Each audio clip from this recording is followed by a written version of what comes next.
그리고 NAGC에 들어갔다고 다 좋은 저널은 아니거든요. 그래서 미국 같은 경우는 이제 1, 2, 3단계로 나눠서 자기 나름대로 있어요. 우리나라처럼 SSCI는 그게 아니고, 뭐, 티어 1, 이제 제일 좋은 저널 6개 정도, 그 다음 저널 한 10개, 그 다음 3단계는 뭐 몇 개, 이런 식으로 나눴지. 근데 그 중에서 제일 좋은 저널도 SSCI 없는 것도 있어요. 제가 미국 어플라이 할 때는, 교수 지원할 때는 SSCI 보는 게 아니고, 네가 어느 저널에 냈는지를 보는 거죠. 그게 과연 티어 1인지 티어 2인지, 그게 중요한 거지. 근데 또 우리나라 어찌됐든 간에, 그래서 여러분들이 이렇게 찾아보시면 이게 찾아볼 수 있어요. 그 다음에 만약에 영어 논문을 제출하고 싶으시다. 그러면 가장 큰 오류가 우리나라 분들이 제일 하는 게 일단 한글로 쓴 다음에 영어로 바꾸자. 그렇게 하면 절대 못 씁니다. 그리고 써도 그게 퍼블리시 될 확률은 거의 낮아요. 물론 이제 우리나라 보니까 한국어를 영어로 바꿔주는 서비스도 있더라. 한 300에서 500만 원 되더라고요. 만약에 여러분이 한국말을 쓴 다음에 영어 논문으로 바꾸고 싶다 그러면 300만 원 정도 이렇게 들어가는 것 같은데, 그래도 그거는 불가능한 겁니다. 그래서 처음 쓰실 때는 영어가 되든 안 되든 영어로 쓰셔야 되고, 그 다음에 에디팅을 보는 게 있거든요.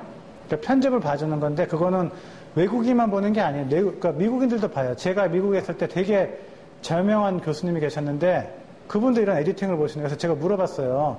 아니, 교수님은 일단 우리 학교에 거의 대가이시고, 그 다음에 미국인은 영어도 잘하시는데 왜 에디팅을 하십니까? 그러니까 그러는 거예요. 야, 내가 대가고 아무리 영어를 잘해도 내가 놓치는 부분들이 있다. 우리도 그렇죠. 우리도 한국말에서도 우리가 눈에 안 보이는 오타도 있고 실수가 있는 것처럼 다 누구나 에디팅을 받아요. 미국인들도. 그래서 여러분들 에디팅 서비스를 받으면 훨씬 나아져요. 보통 그거는 한 30만 원 정도 이렇게 되거든요. 그래서 근데 논문 출판은 되게 느려서 한 1년에서 2년 정도 걸린다고 생각하시면 돼요. 그래서 SSCI 논문이 나왔다 그러면 벌써 그 작업은 미니멈 1년에서 2년 전에 이미 진행이 된 거죠. 그 다음에 한국연구대단 등재학술지, 우리 경찰학연구도 우리 대학에서 발간하는 등재학술지거든요. 그래서 이것도 사실은 이제 뭐 제일 좋은, 우리나라 논문 중에서 제일 좋은 축에 속하죠. 그래서 이쪽에도 투고를 하시면 여러분들이 이제 그런 크레딧을 얻을 수 있으시고요. 그 다음에 이거는 좀 빨리 돼서 투고부터 출판까지 한 3개월 이내에 완료가 됩니다. 일단 뭐 되게 빨리, 정말 어떻게 보면 주마간산식으로 제가 좀 진행을 해드렸어요. 이렇게 뭐 아무래도 바쁘신 분들이 많고 그래서 설명을 해드렸는데, 혹시 질문 같은 거 있으시면 예. 설명 붙인 참고 그런 이거 만들었대요. 네. 근데 저희 저 같은 경우는 STA 같은 데 아티클을 낼때 이건 참고는 이제 레퍼런스 같은 거를 이제 모아놓을 때 얘를 전부 한 5, 6명들이 써서 쓴 논문 같은 거를 참고를 하면은 얘를 제목부터 이 사람 이름까지 다 이 사람 거를 참고를 했다고 써야 하는 건지, 아니면 대표자만 써야 하는 건지 그게 좀 헷갈려가지고. 보통 그게 기본이요. 3명 이상이 들어가잖아요. 한국 논문 말씀하시는 미국 논문? 보통 한국 논문들 3명 이상은 누구누구 왜? 네. 그렇죠. 왜냐면 6명 되는 건 보통 미국 논문 같은 경우는 3명 이상 가면 이제 at all이거든요. 이런 식으로 가거든요. 그러니까 우리나라 논문들도 보니까 3명 이상 되는 것은 뭐 누구누구 왜, 뭐 3인 이렇게 나가면 되죠. 그거를 굳이 다 안 밝혀도 저자, 대표저자 한 2명만 있고, 그 다음에 저널 제목 있고 있으면, 레퍼런스라는 가장 기본적인 건 뭐냐면 다른 사람이 찾아보라고 하는 거잖아요. 그러니까 그것만, 그런 기본 인포메이션만 있으면 아마, 그러니까 레퍼런스의 기능은 그겁니다. 그러니까 만약에 내가 이제 봤단 말이에요. 이제 쓴 걸 봤는데, 이 논문 나도 한번 읽어보고 싶다. 김철우가 썼다. 2007년에. 앞에 이제 뭐 김철우 2007 쓸 거 아니에요. 그러면, 그래? 이 논문 괜찮겠네. 나 이거, 근데 레퍼런스를 보고, 김철우 2007, 뭐 이제 뭐 대학생들이 동기위원회 연구 뭐 이렇게 됐다. 어드학회보 몇 호. 그럼 찾아볼 수 있잖아요. 그렇게만 쓰면 되는 겁니다. 그게 착각을 한 게, 그거를 안 밝히면은 표절. 아니요. 표절은 가장 표절의 큰 핵심은 뭐냐면 남의 아이디어를 훔치는 거거든요. 그러니까 뭐냐면 이제 미국 대학 같은 경우는 워낙 엄격한데, 그러니까 인용이라고 그러죠. 뭐를 쫙 썼어요. 막 썼어. 그리고 끝났어요. 그럼 이거는 저자의 생각이잖아요. 근데 사실은 보니까 이게 김철수 논문이야. 그러면 이 사람은 김철수 생각을 훔친 게 되는 거죠. 훔쳐서 내 것처럼. 이게 원래 박 실장 건데 내가 내 자리에 갖다 놓은 거예요. 그리고 여기다 안 써놨어요. 여기다 만약에 이름 써줘야죠. 이거는 박종철 거다.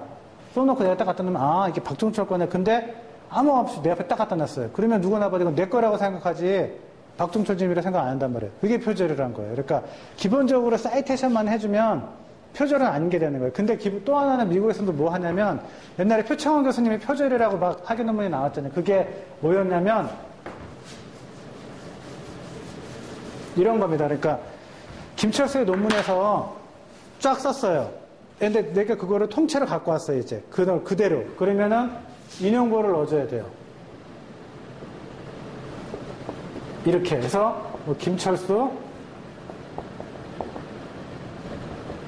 2007 페이지 40 이럴 땐 페이지가 나오겠죠. 그러니까 김철수 논문에 40페이지에 있는 걸 내가 그대로 갖고 왔다. 이건 통째로 김철수 거다. 직접 인용을 한 거면 이렇게 표시를 해줘야 돼요. 근데 이거를 떼어버리면 인용보가 있잖아요. 그래서 어떻게 생각하냐면 아 얘가 김철수 논문을 다시 한번 재가공해서 소개해 준 거구나. 이것도 표절을 보는 거죠.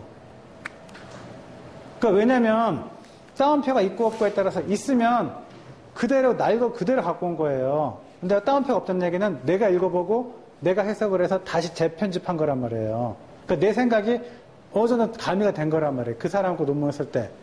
근데 난 아무런 노력도 안 들였는데 마치 내가 좀 노력을 들인 것처럼 보인단 말이에요. 그래서 표창원 교수 논문이 이런 식의 논문 표절이 된 거죠.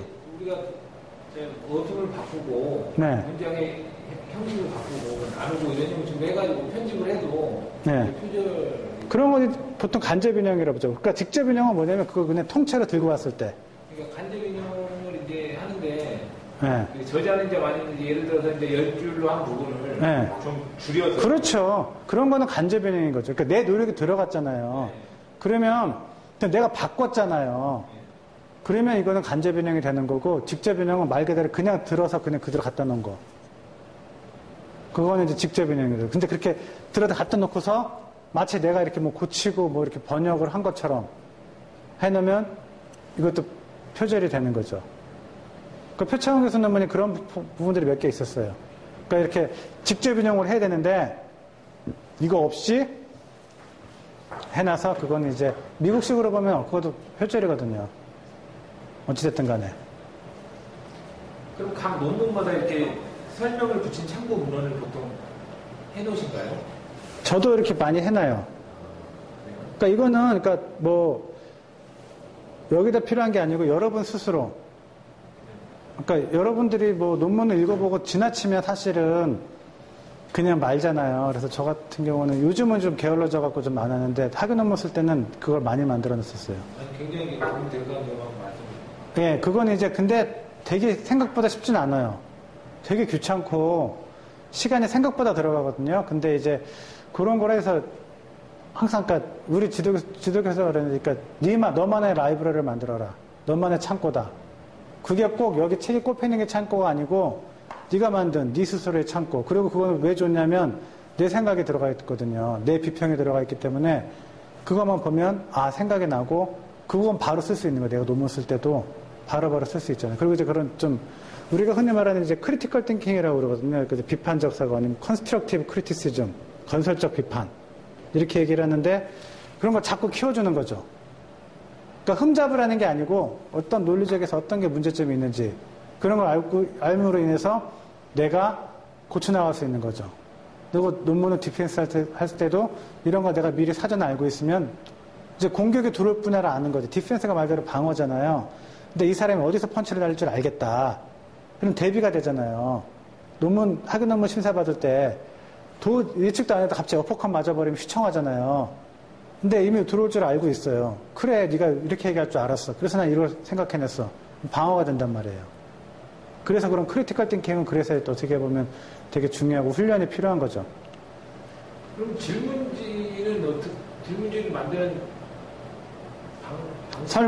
설문지. 예. 설문지는, 그러니까, 가사를 설정하고 이렇게 하죠. 근데 기본적으로 뭐냐면, 여러분이 연구문에, 그러니까 문헌 연구가 그래서 중요하다는 거예요. 여러분이 어차피 어떤 관심 있는 주제는 어느 누군가가 이미 해본 겁니다. 기본적으로. 근데 이제 여러분은 거기서 약간 방향을 트는 거죠. 아니면 하나 더 추가하든지 아니면 여기랑 여기를 합치든지. 그러니까 보통은 기존 연구들의 설문들이 웬만한 건 다 있어요. 그래서 그런 것들을 통해서 보는 건데, 설문의 가장 중요한 거, 이거 방법론 수업이 아닌데. 이거 그럼 간단하게 설명을 드릴게요. 뭐냐면, 타당도와 신뢰도라는 거 있죠? 들어보셨어요? 타당도와 신뢰도. 뭐냐면,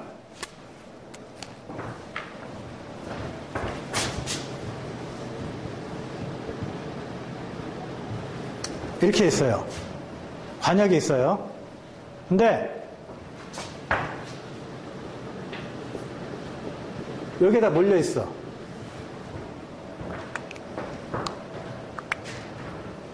이거는 쉽게 말하면 뭐를 표현한다면은 신뢰도는 높아요. 근데 타당도가 떨어진 거예요. 우리가 목적이 뭐예요? 여기 맞추는 거죠. 여기를 맞춰야 되죠. 그러니까 무슨 얘기냐면 내가 예를 들어 직무 만족도를 측정하고 싶어요. 그러면 질문들이 여러 개가 있을 거 아니에요. 물어볼 거 아니에요. 당신의 연봉에 만족하십니까? 근로조건, 동료와의 관계, 여러 가지가 많이 있잖아요. 하나의 개념을 측정하기 위해서 여러 가지 설문을 준단 말이에요. 그러면 과연 이러한 설문들이 내가 원래 목표했던 직무 만족도를 측정했는지 보는 겁니다. 그래서 정확하게 측정이 됐다. 그럼 타당도가 높은 거죠. 그 다음에 신뢰도는 뭐냐면 다음에 내가 다음 사람이 똑같이 측정해도 비슷한 결과가 나와야 되는 거예요. 그러니까 이런 거 신뢰도는 높죠. 한 군데를 몰렸으니까. 신뢰도는 높잖아요. 왜냐면 계속 사람들이 이쪽으로만 간 거예요. 그러니까 예를 들어 여러분이 설문을 만들었어요. 그래서 결과가 보니까 이 사람도 90%가 나오고 저 사람도 80%, 85% 비슷하게 쭉 나와요. 여러 사람이 세 분이 다 해보니까 똑같은 설문지를 가지고 비슷한 결과가 나와요. 그러면 신뢰도가 높은 거죠. 기본적으로. 타당도는 여러분들이 원하는 개념이 제대로 측정이 되는지 보는 거예요. 그리고 통계적 기법들이 따로 다 있거든요. 요인 분석이랑 이제 신뢰도 분석인데, 이제 그런 것들을 하기 위해서 그래서 검증된 설문지를 쓰는 겁니다. 미리 기존의 연구에서 보면 이런 것들을 다 검증을 하는 방식들이 있거든요. 그러면 이제 그런 거를 쓰면 제일 안전하죠. 왜냐면 내가 만약에 한번 설문지를 내가 만들어 보겠다. 그러면 일도 많은 분들은 야 이거 왜 들어갔어 물어봤을 때 내가 해보니까 그렇던데 내가 경찰 한 15년 해보니까 이게 제일 중요한 것 같아. 직무만족에서 최고는 돈이야. 돈. 예를 들어 페이야. 왜? 내가 살아보니까 그렇다. 이렇게 해갈 수는 없잖아요. 오히려 뭐랬다면 잡 세티스팩션 인덱스라는 게 있는데 거기서도 보니까 이런 여러 가지 나왔는데 이게 가장 중요한 요인으로 나왔습니다. 그리고 타당도나 신뢰도를 검증해 본 결과 측정이 되는 걸로 봅니다. 이렇게 여러분들이 디펜스를 할 수 있는 거예요. 그러니까 그게 사실 사회과학이라는 게 참 애매한 게 뭐냐면 어떻게 보면 흔히 말하는 말장난이라고 얘기할 수도 있어요. 야, 내가 다 아는 거. 그래. 야, 연봉 많이 받으면 당연히 만족도가 높지. 누구나 말할 수 있단 말이에요. 근데 그런 거를 그러면 증명을 해내는 거죠. 과학적으로. 그런 게 사회과학이죠. 설문을 그러면 기존에 발표된 논문 중에서 그런 걸 기본으로 하되, 그러니까 프레임을 잡는 거죠. 그런데 생각할 때 보니까 다른 논문에서 보니까 이것도 중요한 요소라고 얘기를 하더라. 꼭 설문이 아니라 어떤 논문을 읽어보니까 직무 만족에 있어서 동료와의 관계도 중요한 요소라고 하더라. 근데 여러분이 선택한 설문지는 없어요. 집어넣으면 돼요. 꼭 그걸 따르라는 게 아니고 하나의 프레임이 있는데 여기선 이게 중요하다고 하더라. 그럼 이걸 한번 넣어봐야겠다. 왜냐하면 김철수가 이렇게 얘기하고 그에게 연구를 한 거 보니까 나와 있으니까 내가 넣었다. 그래서 해보니까 아니더라, 기더라 얘기할 수 있는 거잖아요. 그런 식으로. 그러면 어떤 측정 도구가 어디서 이제 유력한, 계속 어떤 분야에 만약 직무 만족이라고 했으면 네. 그 분야를 측정하는 어떤 측정 도구가 이렇게 쭉 연구해서 오게 있잖아요. 예. 그걸 딱 봤는데 본인이 생각하기에 딴 논문에는 이런 게 있어서 그 도구를 사실 좀 변형, 수정 당연히 해야죠. 근데 그게 그러니까 이제 다른 연구에서 네. 그렇게 뭔가 뒷받침만 되면 그게 수정하는 게 큰 문제가 없는 거지.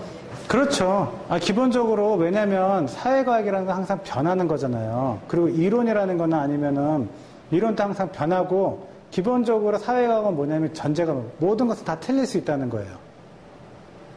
그러니까 이거를 falsified라고 그러는데 그 처음에 만들었던 인덱스가 어떻게 보면 그 당시에 맞았을지 몰라도 시대가 변하면 틀릴 수도 있단 말이에요.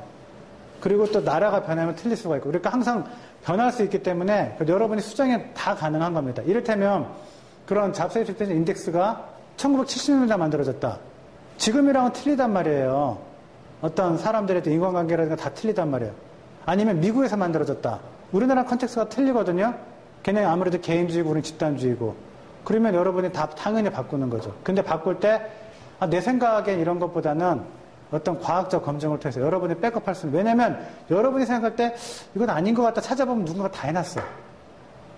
그러니까 어떻게 보면 여러분들은 컴바인을 어떻게 한 조합을 어떻게 하고 거기다 하나의 더 아이디어를 그러면 여러분이 뭐 한두 개 정도 할 수 있겠죠. 내가 경찰을 해보니까 이러한 것들은 제일 중요하더라. 뭐 본청의 어떤 본청장의 지휘지침 이런 게 중요하더라. 근데 중요한 건 뭐냐면 여러분이 눈 다음에 어떻게 그러면 특정을 할 건지 본청장의 지휘지침이 중요하다고 생각해요. 예를 들어 뭐 이를테면 어떤 본청장은 보니까 막 직원들 되게 갈구는 사람이 있고 막 실적만 쪼이고 어떤 사람은 좀 느슨하게 해주고 그러면 과연 그런 걸 어떻게 측정을 할 것인지도 중요한 문제죠. 본청장의 지휘 패턴을 그럼 어떻게 내가 개량화시킬 건지. 그럼 여러분들이 생각을 해서 이제 해야죠. 이를테면 뭐 본청장이 내린 뭐 공문의 개수, 재임 기간에 1일 평균 공문의 개수로 해서 개량을 시킨다라든지 뭔가 필요 아니면 그 사람 재임 기간 중에 뭐 그러면은 징계받은 경찰관의 수, 그러니까 뭔가 좀 그 사람이 엄격했다는 걸 나타낼 수 있는 지표들이 있을 거 아니에요. 그걸 개발해서 이제 누면 되는 거죠. 네, 그러니까 이제 그거 개발을 할 수 있을 것 같긴 한데요. 네. 그 뒤에 이제 백업을 해줘야 되잖아요. 사실은 이제 집에서 할 이게 되게 하나의 그런 뭐 질문을 더 집어넣는 거나 하나의 그런 카테고리를 집어넣는 것 자체가 제가 엄청 일이 많지 않을까. 조금 그렇게 말씀하신 대로 만약에 본청장의 지침이 이 사람이 엄격하다는 걸 나타내기 위해서 공문 내리는 공문 그러면 이제 엄격함과 그 공문 사이에 왜 엄격한데 공문 수가 넣어지냐 이런 부분도 다 이렇게 봐야 되니까 그런 거 백업을 해야겠죠. 예. 그런 거 이를테면은 뭐 이런 거죠. 그러니까 뭐 어떤 기획부서에 뭐 인터뷰를 해봤다. 그랬더만 이제 그런 식으로 나왔다. 그러니까 뭐든지 백업이 되면 되는 거예요. 그럼 이제 보통 그렇게 평가 보고를 좀 수정하거나 할 때는 뭐 문헌을 참고하거나 아니면 전문가나 이런 사람한테 해가지고 그렇죠. 그러니까 뭐 그런 백업이 꼭 문헌이 아니라 문헌이 주로 대부분이 되겠지만 그런 분야의 전문가들하고 인터뷰를 해보니까 왜냐면 이제 그래서 이제 자기가 제일 잘하는 주제를 쉽게 하는 데이터를 하는 이유는 기본적으로 그런 거죠. 만약에 여러분이 소방관계청을 한다. 그러면 접근할 수가 없단 말이에요. 그런 것들을. 근데 하면은 경찰청에 있는 친구들한테 해서 백업을 해도 된단 말이에요. 왜냐면 어차피 심사하는 교수들은 모른단 말이에요. 그럼 이제 여러분들이 백업만 잘해주면 정당화만 시키면 되고 누구나 봐도 논리적으로 수긍이 된다. 하면 되는 거죠. 또 하나 네. 질문인데 경찰 관련 논문을 제가 보니까 얼마나 안 찾아봤어요. 봤는데 학위 논문이 그 과학적 연구 그러고 이런 좀 학위에는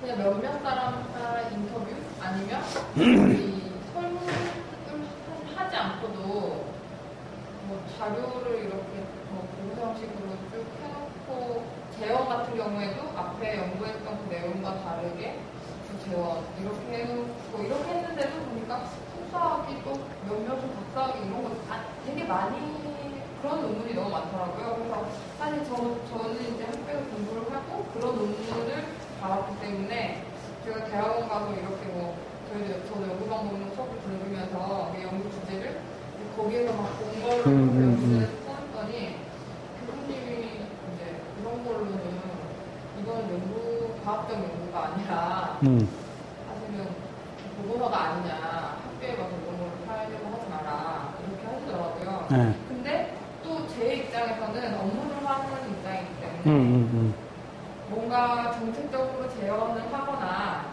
그런 실제로 활용할 수 있는 사실 논문을 쓰고 싶어요. 그래서 사실 학교에서 말하는 그 과학적 논문과 여기 실제 업무하는 그거의 차이? 그거를 맞추기가 되게 어려운 것 같더라고요. 그렇죠. 그거는 맞아요. 약간 양쪽을 좀 절충할 수 있게 논문을 쓸 수 있는 방법이 뭘까? 그러니까 그러려면 기본적으로 연구 방법론을 본인이 완벽하게 이해하고 있으면, 그러니까 일단 기본적으로 연구 방법론이 뭔지를 알면, 그 과학적 연구 방법이 뭔지를 기본적으로 이해한 다음에, 그래서 저도 사실 보면 제일 싫은 게 이제 이론 수업, 학교 다닐 때 이제 미국 대학에서 다닐 때도 항상 저도 생각은 이제, 아니, 이 이론을 배웠으면 써먹어야지. 뭐 이론이 뭐 어쩌라고. 뭐 청소년 비행이 뭐 그래. 그 부모님에서 잘하면 그렇지. 그걸 막 이론이라고 확 뭐 설명하고 있으면 뭐 어쩌라고. 일단 중요한 거는 저도 이제 경찰청 근무하다 보면 항상 야, 배운 걸 써먹어야지. 프랙티컬하게 나가지 않고 이론적인 건 의미가 없다. 그렇게 생각을 많이 하거든요. 그래서 그런 어떤 우리 정책, 근데 아까 말씀드린 것처럼 그냥 대안이 나오는 게 아니고 어떤 과학적 방법을 통해서 나오는 게 어떻게 보면 상당히 필요하죠.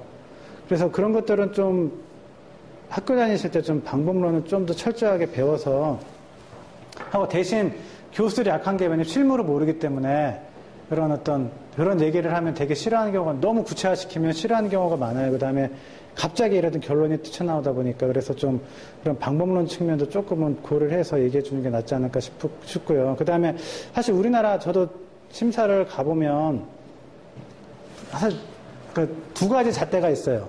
뭐냐면 풀타임이냐 파트타임이냐. 그러니까 풀타임인의 학생들의 박사학위 논문은 이걸로 자기는 그래서 직업 교수가 돼야 되는 거예요. 그래서 교수 채용할 때 박사학위 논문을 본단 말이에요. 이런 애들은 정말 철저하게 봐야 돼요. 그래서 정말 박사학위서의 논문에 어떤 기준이 돼 있는지를 보지만, 파트타임 있는 사람들은 사실은 그렇게 잣대를 들이댈 수가 없어요. 왜냐면 직장 생활하면서 가정 생활하면서 이것까지 한다는데 그거를 똑같이 되는 얘기는 하지 말라는 얘기거든요. 그러니까 사실은 되게 느슨해져요, 기준이. 그래서 정말로 미니멈만 넘어가면, 야, 그래도 어쨌든 간에 논문으로서의 모습은 갖췄구나, 네가. 응? 기본적으로 논문이 뭔지는 알구나. 그 정도가 되면 사실은 통과를 시켜주는 경우가 많이 있어요. 그리고 이제 뭐 어차피 이런 사람들은 논문으로 취직할 게 아니거든요. 하나의 라이센스이기 때문에 아까 말하는 것처럼, 그래, 이 사람이 혼자서 그래도 좀 자기 캐리어랑 여러 가지를 고려해 볼 때 혼자서 연구가 가능하겠구나. 그래서 그런 논문들은 사실은 보면 이렇게 참고할 만한 수준의 퀄리티는 되지가 못하죠. 그래서 학위 논문들보다는 등재학 소지 논문들을 더 중시하게 여기는 게, 그런 것들 일단 거의 대부분의 논문들이 일단 직업적인 교수들에서 쓰여지고 또 어떤 동료들에서 평가를 받기 때문에 그런 논문들이 조금 더 낫고, 영어 논문들이 왜 더 좋냐면 세계 각지에서 다 오거든요. 경쟁이 훨씬 치열하거든요, 한국 논문들보다는. 그러니까 그런 과정에서 걸러지고, 또 피어 리뷰도 되게 엄격하게 하거든요. 그리고 또 한국은 또 기본적으로 좀 이렇게 바닥이 좁잖아요. 그러니까 막 심하게 할 수가 없어요. 그러니까 논문 리뷰도 대충은 누가 쓰는지 아는데 막 못하는데, 이제 미국 논문은 누가 쓰는지 전혀 모르기 때문에 좀 퀄리티 컨트롤이 되거든요. 그러니까 이제 그런 뭐 좀 좋은 논문을 보고 싶으시면, 그래서 또 최신 건 사실은 미국 게 제일 좋은 게 많아요.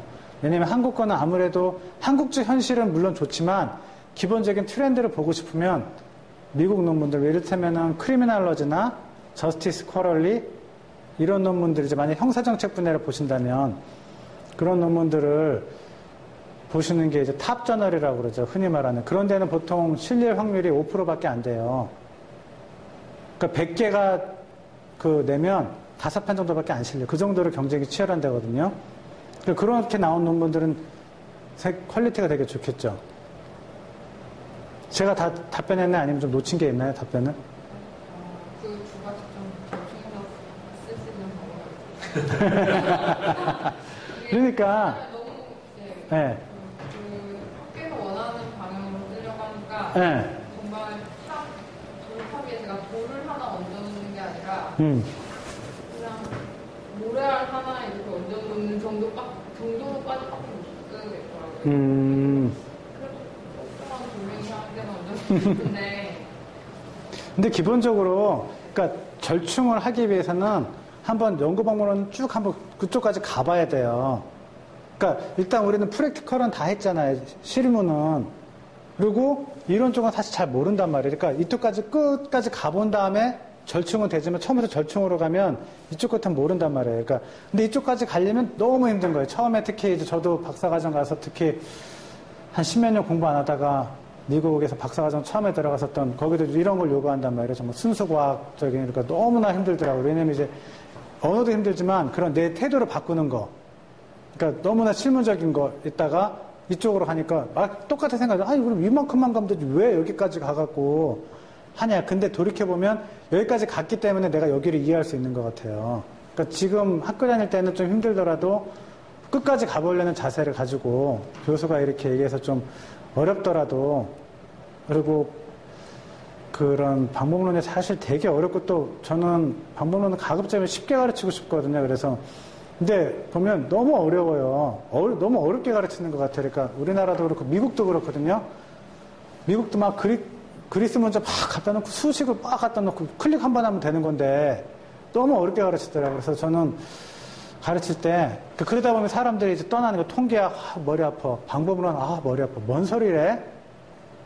이렇게 이를테면은 논리를 쌓아가는 과정을 막 어렵게 얘기를 하다 보니까 이제 머리만 아픈 거예요. 그리고 도대체 어쩌라고, 나보고 어쩌라고, 이런 생각이 드는데 좀 쉽게 접근할 수 있도록 좀 가르쳐 보려고 가급적이면 용어도 쉽게 하고 좀 사례를 많이 들고, 그래서 그렇게 사람들이 안 가르쳐 주면 본인이 한번 그렇게 생각을 해보는 거예요. 그러니까 내 이론을 배우면서 어디다 한번 적용시켜 볼 수 있을까? 이 연구 방법론 어디다 한번 내가 적용시켜 볼 수 있을까? 계속 그 생각을 해보고, 모르면 교수한테 한번 물어보기도 하고. 근데 일단 학교 다니실 때는 이렇게 한번 이쪽까지도 나가보면, 근데 힘은 무척 들 거예요. 그래서 만약에 모르시는 거 있으면 저한테 언제든지 오세요.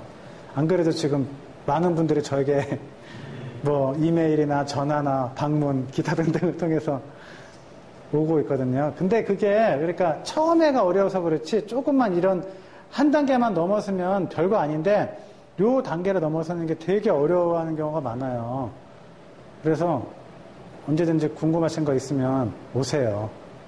아니, 제가 최종님 얘기 듣다가 불과 얼마 전까지만 해도 그런 고민을 상당히 많이 했고, 가장 많은 지적사항이 보고서적 내용이라는 겁니다. 저는 최대한 논문 형식을 가지고 뭐 나름 또 정리를 많이 했음에도 불구하고 제가 실무에서 배우고 느낀 경험, 그리고 이게 뭐 각종 논문 참고해가지고 최대한 논문 형식을 갖췄음에도 불구하고 지적사항이 보고서 같다는 겁니다. 그러다가 문득 어떤 생각이 지나쳤냐면, 그러면 어느 이론을 갖다 놓고 한번 그 현상을 한번 봐보자. 그랬더니 뭐가 하나가 딱 잡혔어요. 그 당시 제가 고민했던 이론이 뭐였냐면, 이제 그 범죄학 쪽에 코엔의 비행 하이브나 이론이었는데, 범죄학 수업을 이렇게 듣다가 이게 학교 폭력하고도 전혀 무관하지 않을 수도 있다는 생각도 했고, 또 이 이론에 비추어봤을 때 학교 폭력 개선 방안이 다르게 접근해야 되지 않느냐. 지금처럼 뭐 일종의 처벌하고 뭐 CCTV 달고 이런 이시적인 접근 방법보다는 약간 좀 거시적인 방법도 좀 필요하다. 양자가 좀 통합을 이루어야 되겠다라는 생각이 얼핏 스쳤어요.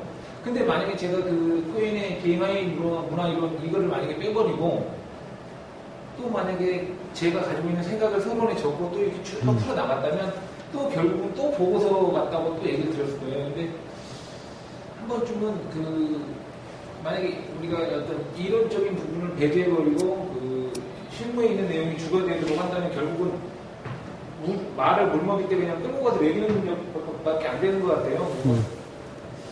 이론, 방금 제가 말씀드렸던 것처럼 이론을 갖다 놓고 어떤 현상을 보는 방법도, 그렇죠. 기본적으로. 네. 생각이 전환만 조금만 되면 또 나아지지 않을까라는 생각도 좀 잠깐 해봤습니다. 그러니까 프레임이 제일 중요해요. 프레이밍이라고 그래서 어떤 틀을 짜는 거죠. 그러니까 제가 지난번에도 아까 말씀드렸던 것처럼 박사학위 논문이 400페이지인데 보고서 같다고 제가 말씀드린 이유가 뭐냐면 합쳐는 놨어요. 합해놨어. 근데 기본적인 기준이 없는 거예요. 어떤 프레임, 내가 어떤 프레임을 정하는 거, 가설을 정하든지 프레임이 있어야 돼요. 기본